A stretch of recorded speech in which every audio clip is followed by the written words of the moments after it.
आज चाहिँ हामी धान झार्दैछौँ तुम्हाहरूको खेता लाग्यो म चाहिँ टिप्पाहरूको भर्खर सुरु गर्नु धान झार्छु बल्ल बल्ल हाम्रो धान चाहिँ भर्खर यति हुँदैछ अहिले भर्खर आएर हामी चाहिँ चाड खाँदैछौँ मस्तसँगले यहाँ परेर स्कुल देखिरहेको छ लाला स्कुल शुभमको हामी पनि लास्टै करा लगाइरहेको छ यहाँ शीतलमा बसिरहेको छौँ हामी चाहिँ यहाँ जाड खाएर बसिरहेको छौँ तुम्बारामा चाहिँ गलेर भन्दा पनि हामीले बोला नि शीतलमा खिन बसेको छ चाहिँ टन्न छौँ कुप्पा टुप्पाहरू एकजना कुप्पा छिटिरहनु भएको छ हामी चाहिँ बसिरहेको छौँ म चाहिँ अब तल बाँध्नु हिँडेको तल जानु भन्दा अनि पराल बोकी बाँध्नको लागि हिँडेको म चाहिँ पिछाड नजानु पऱ्यो यहाँ चाहिँ बिचरा तुममा एक्लै बाँध्दो रहेछ उहाँ चाहिँ मुख लाग्दैन नि त्यो मेरो तुममा हो अनि तुम्हाहरूमा चाहिँ बाँध्नु पर्ने हुन्छ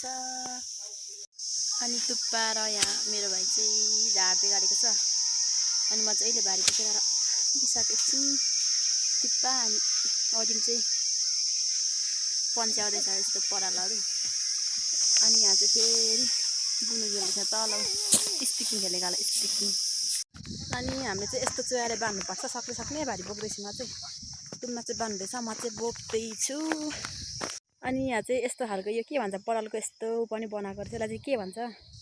हाम्रोतिर पहिले बनाउँथ्यो आज त यस्तो देख्यो याद पायो त सानोको मलाई त हामीले यस्तो बनाउँथ्यो नि त पहिले अहिले चाहिँ बनाउँदैन यत्रो भारी बोकेर जानुपर्ने हुन्छ मेरो तुमा चाहिँ पर बाँध्दैछ एक्लै घाम पनि पुरै लागिरहेछ अनि यता चाहिँ सबै हामीले पन्चाइसक्यौँ अब यता बाउ छ टन्नै छौँ अन्त तुम्हाहरू पनि टन्न हुनुहुन्छ घामले कस्तो भयो भिडियो बनाउनलाई नि यता पनि यस्तै बाक्लो थियो धान यतातिर अहिले चाहिँ सकेर अलिक पातलो है अहिले चाहिँ खाली भइरहेछ ल भारी बोकेर नि यहाँ चाहिँ दुईजना टिप्पा र अडिम चाहिँ मस्तसँगले धान झार्थ्यो रहेछ धान चाहिँ खासै छैन कति राम्रो भ्यू आएको अम्मा माथितिर त माथि चाहिँ कालो न कालो भ्यू चाहिँ दामी आएर छ यहाँ चाहिँ मैले आज अनौठो खालको कुरा सुने हेर्नु ल तपाईँहरूले पनि के भन्छ होला चिन्नुहुन्छ कसैले कमेन्ट गर्नु ल चिन्नुहुन्छ भने यो चाहिँ खानुहुन्छ अरे म त छक्क परेँ त यो कसरी खानु हरियो कलरको छ यसलाई के कुचुप्पा के भन्छ हाम्रोतिर चाहिँ खानुहुन्छ अरे पोलेर हेर्नु त चलिरहेको छ पुरै चलिरहेछ खानुहुन्छ अरे पोलेर खाँदा चाहिँ फेरि मिठो खालको बोसो कस्तो खालको आउँछ अरे खाइदिन्छु क्या मुखभित्र लगाइदिन्छु क्या हो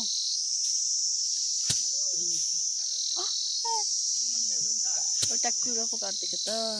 यहाँ चाहिँ परालको यत्रो झाँटिसकेर यत्रो यहाँ भइसक्यो हामी चाहिँ म सुत्नु पर्यो अहिले लास्ट निन्द्रा लाग्यो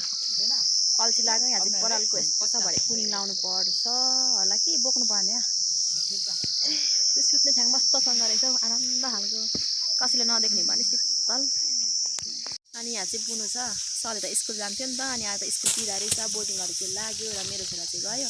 अनि यहाँ बुनु चाहिँ मेरो छोरासँग खेल्छ नि त खुब अनि खेतमा आइरहेछ अनि त्यो खेल्दै बसिरहेछ अनि सल पनि साक्यौँ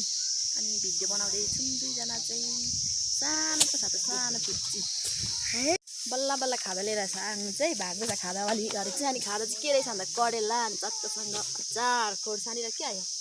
लसुनको पात लिएर कर्ला पनि मिठो खालको छ यो चाहिँ मेरो भान्जीले लिएको खाजा अरे अनि तुमाले चाहिँ फेरि एक्लै खालको लिएर छ कि यसलाई कसैले खाजा भन्छ यो अरे खाजा फेरि एकजनालाई चाहिँ म चाहिँ आया हौ डिउ पनि लिएको छ डिउ चाहिँ देखिन नि त अनि लास्टमा देखेर भिडियो बनाउँदैछु खाजा ल्याउने चाहिँ यता हुनुहुन्छ मेरो बहिनी अनि यता भान्जी हुनुहुँदैछ डोकोदेखि खाजा झिक्नु आँटेको होला म चाहिँ डिउ बोकेर हिँडेँ अब हामी चाहिँ खाजा साजा खायौँ अनि उकालो अब घरतिर लाग्यो म चाहिँ अरू चाहिँ सकेको छैन अनि यहाँ बुनु हामी यता भान्जी यता सानो फुच्ची बुइनी छिन् अनि हिँडेको हामी चाहिँ अब घर